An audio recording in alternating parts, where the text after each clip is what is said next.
सर्वप्रथम आप सभी मित्रों को मेरा नमस्कार। मित्रों, स्वागत है मेरे चैनल ललित दानी ब्लॉग में। तो मित्रों, पिछले 3 दिन से लगातार बारिश हो रही है। तो खबर ये आ रही है कि पहाड़ दरक रहे हैं, भूस्खलन हो रहा है और सड़क मार्गों पे पत्थर आ रहे हैं, मिट्टी आ रही है, मलबा आ रहा है। तो आपका यदि कोई कार्य आवश्यक है, अति आवश्यक कार्य है, तो ही आप घरों से बाहर निकलें। आवश्यक कार्य नहीं है तो आप घरों से बाहर ना निकलें। क्यों ना निकलें? क्योंकि ये है कि यदि आप घरों से बाहर निकलेंगे, सड़क पे चलेंगे, तो सड़क पे चलते हुए जो पहाड़ हैं, ऊपर से पहाड़ कभी भी दरक सकते हैं और पत्थर आने का भय हमेशा बना रहता है। और यदि बारिश कम भी हो जाए या बंद भी हो जाए तो उसके 5-10 घंटे तक, यानी कि 10 घंटे तक भी अति आवश्यक कार्य से ही घरों से बाहर निकलें। क्योंकि ऐसा होता है, बारिश जब थम जाती है, धीमी हो जाती है या बंद हो जाती है, तो उसके बाद ये होता है कि जो जैसे धूप आई है ना, धूप आने के बाद वाष्पीकरण होता है।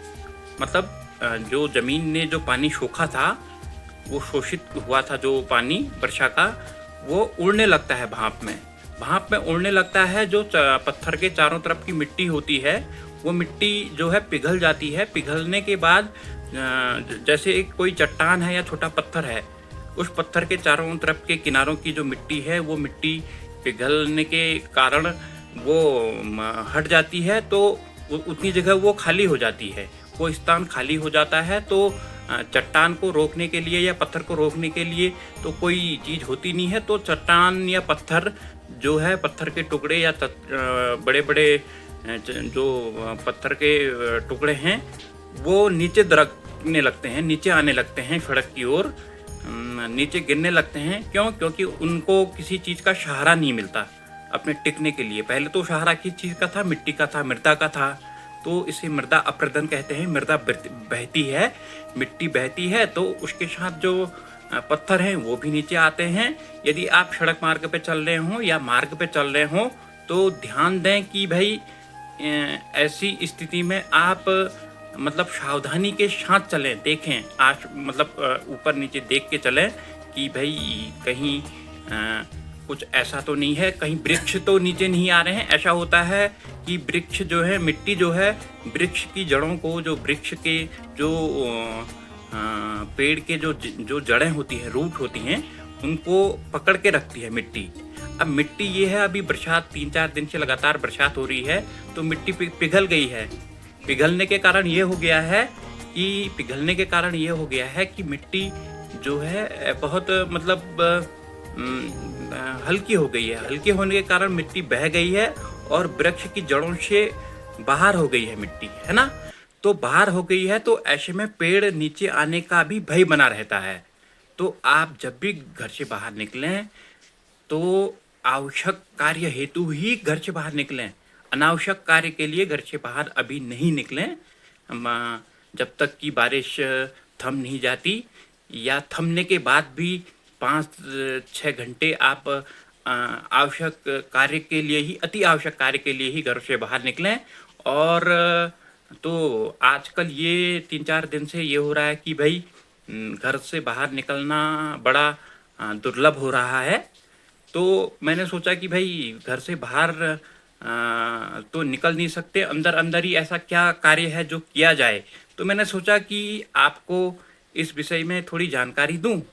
ये वो बात अलग है कि आप मुझसे ज़्यादा ज्ञानी हैं, बुद्धिजीवी हैं। तो मैंने सोचा कि भाई मेरे पास मतलब कोई ऐसा कंटेंट खोजता हूँ जो आपको मतलब थोड़ा ज्ञान भी दे। अब मैंने पूर्व में भी बोल दिया कि आप मुझसे ज़्यादा ज्ञानी हैं। अब इस पर ज़्यादा टिप्पणी ना करें। हाँ, अपनी राय अवश्य दें और कमेंट भी करें। तो मैं एक वीडियो आपके लिए ला रहा हूँ, इसमें ही मैं ऐड करूँगा इसी वीडियो के साथ। तो वो वीडियो होगी कि भाई हमें रात में सपने क्यों आते हैं, मतलब सपनों का महत्व क्या है, सपने क्यों आते हैं जब हम निद्रावस्था में होते हैं, तो उस वीडियो को मैं इसी वीडियो में ऐड करूँगा। तो आप इस वीडियो को अंत तक देखिए और अपनी राय दीजिएगा और चैनल को सब्सक्राइब कीजिएगा और लाइक कीजिएगा, अपनी टिप्पणी दीजिएगा, यानी कि कमेंट कीजिएगा, है ना।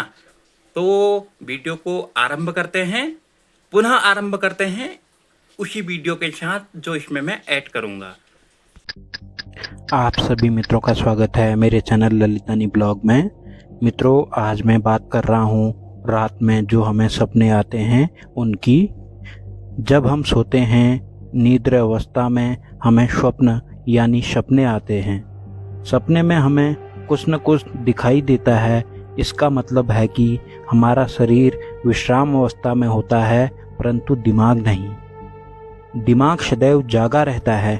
मध्य रात्रि में तो सभी प्राणी, मनुष्य, जीव जंतु, पेड़ पौधे सो रहे होते हैं, केवल उल्लुओं के अलावा।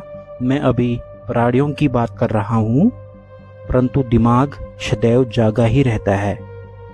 आपने अक्सर देखा होगा कि यदि हम कभी प्रातः 5 बजे का अलार्म अपने मोबाइल या घड़ी में सेट किए होते हैं कि अलार्म की ध्वनि से हम जाग जाएंगे, परंतु होता ये है कि हम जिस समय का अलार्म सेट किए होते हैं उससे 2 मिनट या पहले हमारी नींद स्वतः ही टूट जाती है। अब बात करते हैं ऐसा क्यों होता है। क्योंकि जब हमने अलार्म सेट किया था मोबाइल या घड़ी में, तो वही चीज़ हमारे दिमाग में उसी समय रिकॉर्ड हो रही थी। हमने जिस समय का अलार्म सेट किया था वही समय का अलार्म हमारे दिमाग में भी सेट हो चुका था। जैसा मैंने पूर्व में बताया कि हमारा दिमाग सदैव यानी हमेशा जागा रहता है। तो दिमाग को पहले से ही ज्ञात था कि अलार्म का समय 5 बजे है, तो उसने आपको अलार्म बजने से पूर्व ही जगा दिया कि 5 बजने में अब कुछ ही मिनट शेष हैं, तो क्यों न मैं पहले ही याद दिला दूं कि आपको कब जगना है। ये दिमाग ने शरीर को बताया और आपको आपके समय से पूर्व ही आगाह कर दिया। क्योंकि मित्रों, हमारा शरीर होता है, दिमाग हमेशा जागे रहता है। इसी से हम अंदाज़ा लगा सकते हैं कि हमें रात में स्वप्न आते हैं, यानी कि सपने आते हैं। यदि हमारा दिमाग भी सो जाए तो समझिए कि मृत शरीर और जीवित शरीर में कोई अंतर ही नहीं रहेगा। अब आपको बताता हूँ कि हमें सपने क्यों आते हैं। और जब हम स्वप्न से अचानक उठते हैं तो 2 मिनट के भीतर 90% स्वप्न का भाग भूल जाते हैं। जब हम स्वप्न से अचानक उठते हैं तो 2 मिनट के भीतर 90% स्वप्न का भाग भूल जाते हैं और बचा 10% ही हमें याद रहता है। ऐसा क्यों होता है? क्या आप जानते हैं? यदि नहीं तो मैं बताता हूँ। हमारे दिन भर की जो भी गतिविधियाँ होती हैं वो सब रात को निद्रा अवस्था में दिमाग में एकत्र यानी इकट्ठा हो जाती हैं। वो जो आपके दिन भर की गतिविधियाँ थी वो ही आपके सपने में आएंगी। सपनों के 90% भाग वो होते हैं हमारे उस दिन की गतिविधियाँ थी और 10% भाग हमारी गतिविधियों से उलट होती हैं, अर्थात विलोम होती हैं। अगर अंग्रेजी में बोलें तो अपोजिट होती हैं। और जो हमने सपने में 90% सकारात्मक चीज़ों को देखा, जिसे हम 2 मिनट से भी कम की अवधि में भूल जाते हैं, और 10% नकारात्मक चीज़ों को देखा, वो हमें कुछ घंटों या कहें कि कुछ दिनों तक याद रहती है।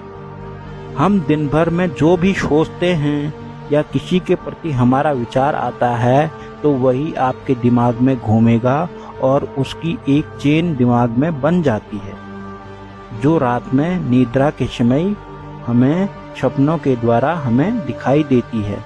और वही फॉर्मूला इस पर लागू होता है जो मैंने बताया कि कि 90% सकारात्मक और 10% नकारात्मक। कुल मिलाकर बोलें तो निष्कर्ष ये निकलता है कि शरीर होता है, दिमाग नहीं। यदि इस वीडियो से आपको कुछ समझ आया तो वीडियो पर लाइक अवश्य करें। मिलते हैं अगले वीडियो में। जय श्री राम।